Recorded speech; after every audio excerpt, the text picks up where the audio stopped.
porto il saluto della Regione Veneto. Noi siamo la regione turistica più importante d'Italia, superiamo i 60 milioni di presenze turistiche e ormai da un po' di anni, soprattutto da quando Luca Zaia era vicepresidente nonché assessore al turismo e all'agricoltura, abbiamo iniziato un percorso che è quello di abbinare la promozione, il turismo e questa ricchezza importante che è il turismo con quelle che sono le nostre produzioni, le nostre realtà locali dal punto di vista agricolo.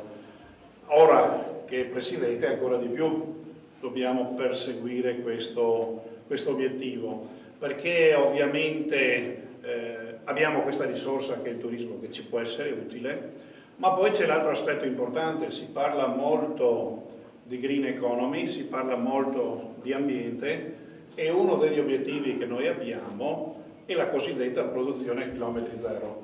Come diceva giustamente il Sindaco, una produzione che serve ovviamente andare anche fuori, ma soprattutto per il livello locale, per la qualità e lo spessore che c'è in questa produzione. Su questo noi dobbiamo avere un interlocutore, l'Europa in particolare, che ci deve ascoltare. Nel senso che, primo, chilometri zero aiuta tutto quel movimento di cosiddetto green economy. Secondo, da sempre il Veneto, non solo per storia, per cultura, produce prodotti agricoli di qualità e quindi alle tante porcherie, se così possiamo dire, che girano per il mondo, che arrivano anche in Italia e che quando Luca Zaia era ministro ne ha fermate diverse e speriamo che chi c'è adesso lo faccia altrettanto come faceva Zaia prima, alle tante porcherie che ci aggiungono qua, è bene che noi ci proponiamo in modo completamente diverso con prodotti di nicchia, prodotti però di qualità. La qualità vince sempre al di là del prezzo e quindi su questa linea la Regione ci sarà sempre.